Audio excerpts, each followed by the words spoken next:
Hello hi नमस्कार। वक्त हो चला है जागरण खबरनामा सुनने का। आज तारीख है 22 जून की और दिन है गुरुवार का। चलिए आपको बताते हैं आज दिन भर की तमाम बड़ी खबरें, लेकिन उससे पहले एक नजर सुर्खियों पर। भारत में ही बनेंगे हमारे लड़ाकू विमानों के इंजन। जेई और एचएएल के बीच समझौता हुआ। एमपी समेत 8 राज्यों में भारी बारिश का अनुमान। असम के 20 जिलों में बाढ़, 1 लाख से ज्यादा प्रभावित। मणिपुर हिंसा, इम्फाल में भीड़ और सेना के बीच फायरिंग। शाह 24 जून को ऑल पार्टी मीटिंग करेंगे।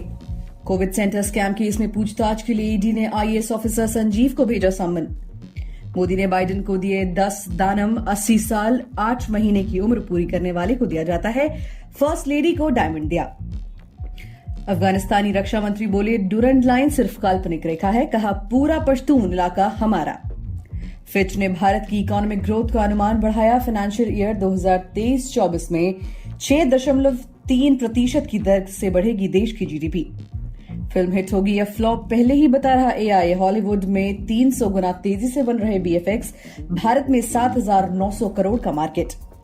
श्रीलंका में एशिया कप होने से नाराज जका अशरफ। पीसीबी चेयरमैन पद के दावेदार अशरफ बोले हाइब्रिड मॉडल से पाकिस्तान को नुकसान। अब खबरें विस्तार से। अमेरिका की जीई एरोस्पेस और हिंदुस्तान एरोनॉटिक्स लिमिटेड के बीच फाइटर प्लेन के इंजन बनाने का समझौता हो गया है। इसके तहत अब भारतीय लड़ाकू विमानों के इंजन भारत में ही बनेंगे। पहले जीई इन्हें सप्लाई करती थी। जीई ने प्रधानमंत्री नरेंद्र मोदी के अमेरिका दौरे के समय हुए इस समझौते को ऐतिहासिक बताया है। उधर न्यूज एजेंसी एएनआई ने व्हाइट हाउस के हवाले से जानकारी दी है कि राष्ट्रपति जो बाइडेन और प्रधानमंत्री नरेंद्र मोदी ने साझा बयान में भारत को हथियार बंद ड्रोन बेचे जाने का ऐलान होगा। प्रधानमंत्री नरेंद्र मोदी अमेरिका दौरे के दूसरे दिन बुधवार को रात करीब 9 बजे प्राइवेट डिनर के लिए व्हाइट हाउस पहुंचे। यहां राष्ट्रपति बाइडेन और फर्स्ट लेडी ने उनका स्वागत किया। डिनर में भारतीय एनएसए अजीत डोभाल और अमेरिका के एनएसए जेक सुलिवन मौजूद थे। डिनर मेन्यू में बाइडेन का पसंदीदा पास्ता और आइसक्रीम शामिल था। वहीं मानसून को आए हुए 15 दिन हो चुके हैं। अब तक ये आधे राज्यों में भी ठीक से नहीं पहुंचा है। मौसम विभाग ने बताया है कि आज और कल मध्य प्रदेश, उत्तर प्रदेश और झारखंड समेत 8 राज्यों में भारी बारिश हो सकती है। इधर पूर्वोत्तर राज्यों में बारिश से बाढ़ जैसे हालात हो गए हैं। असम में ब्रह्मपुत्र नदी उफान पर है। असम स्टेट डिजास्टर के मुताबिक राज्य के 20 जिलों में बाढ़ से हालात खराब है। 108 गांवों में 1,20,000 लोग प्रभावित हुए हैं। सबसे ज्यादा नलबाड़ी जिले में बाढ़ से 45,000 लोग प्रभावित हैं। मौसम विभाग ने अगले 4 दिन यानी 22 से 26 जून तक पश्चिम बंगाल, सिक्किम, असम और मेघालय में भी भारी बारिश का अनुमान जताया है। वहीं मणिपुर में 3 मई से शुरू हुई हिंसा के अब 50 दिन पूरे हो गए हैं, लेकिन हालात खराब बने हुए हैं। यहां रोजाना ही फायरिंग या ब्लास्ट की घटनाएं हो रही हैं। गुरुवार सुबह 5 बजे इम्फाल वेस्ट जिले के नॉर्थ बोलजांग में अज्ञात लोगों और असम राइफल्स ग्रुप के बीच फायरिंग हुई। इसमें 2 सैनिक घायल हो गए। दोनों की हालत स्थिर है। इससे पहले बुधवार रात बिष्णुपुर में कार विस्फोट में 3 लोग घायल हुए, जबकि बुधवार शाम करीब 5:45 पर इम्फाल ईस्ट जिले में ऑटोमेटिक स्मॉल आर्म्स के शॉट फायर किए गए। हालात देखते हुए गृह मंत्री अमित शाह ने शनिवार 24 जून को दिल्ली में सर्वदलीय बैठक बुलाई है। इस बैठक को कांग्रेस ने बहुत लेट और नाकाफी बताया है। कांग्रेस का कहना है कि अगर मणिपुर के लोगों के साथ बातचीत की कोशिश दिल्ली में बैठकर की जाएगी तो उसमें गंभीरता नहीं दिखेगी। वहीं मुंबई में कोविड सेंटर स्कैम केस को लेकर ईडी ने गुरुवार को पूछताछ के लिए आईएएस ऑफिसर संजीव जायसवाल को बुलाया है। ईडी के कुछ ऑफिसर बायकुला स्थित बीएमसी के परचेज डिपार्टमेंट भी पहुंचे। यहां उन्होंने कोविड सेंटर के ठेके को लेकर दस्तावेजों की जांच की। दरअसल मुंबई के बीएमसी कोविड सेंटर स्कैम मामले में बुधवार सुबह प्रवर्तन निदेशालय ने शहर के 15 ठिकानों पर छापेमारी की थी।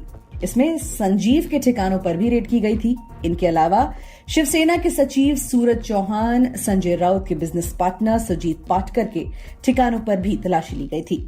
वहीं प्राइवेट डिनर के लिए व्हाइट हाउस पहुंचे पीएम नरेंद्र मोदी ने अमेरिकी राष्ट्रपति जो बाइडेन को 10 दानम दिया। भारत में परंपरा है कि पूर्णिमा के 1000 चांद देखने वाले को ये दान दिया जाता है। कैलेंडर कैलकुलेशन के मुताबिक किसी भी व्यक्ति की उम्र 80 साल 8 महीने होने पर वो 1000 फुल मून देख चुका होता है। बाइडेन लगभग उसी उम्र के हैं। नवंबर में वो अपना 81वां जन्मदिन मनाएंगे। अमेरिका दौरे के दूसरे दिन बुधवार को रात करीब 9 बजे मोदी व्हाइट हाउस पहुंचे। यहां राष्ट्रपति बाइडेन और फर्स्ट लेडी ने उनका स्वागत किया। डिनर में भारतीय एनएसए अजीत डोभाल और अमेरिका के एनएसए भी मौजूद थे। वहीं अफगानिस्तान में तालिबान की जीत से खुश पाकिस्तान खुफिया एजेंसी आईएसआई के director general lieutenant Faiz Hamid का जश्न कुछ ही दिनों में गायब होता दिखाई दे रहा है। दरअसल तालिबान ने 130 साल पुरानी Pakistan Afghanistan border Durand line की वैधता पर सवाल उठा दिए हैं। अफगानिस्तान के रक्षा मंत्री और तालिबान के संस्थापक मुल्ला उमर के बेटे मौलवी याकूब मुजाहिद ने कहा कि अफगानिस्तान और पाकिस्तान के बीच का बॉर्डर सिर्फ काल्पनिक रेखा है। अफगान लोग चाहेंगे तब ये मामला उठाया जाएगा। अभी हम किसी के साथ नई जंग शुरू नहीं करना चाहते। 2021 में तालिबान ने पाकिस्तानी जवानों को तारबंदी करने से रोक दिया था।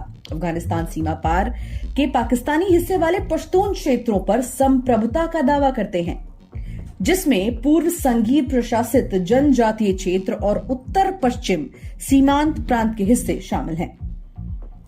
वहीं फिच रेटिंग्स ने 22 जून को मौजूदा फाइनेंशियल ईयर 2023-24 के लिए भारत की इकोनॉमिक ग्रोथ का अनुमान बढ़ाकर 6.3% कर दिया है।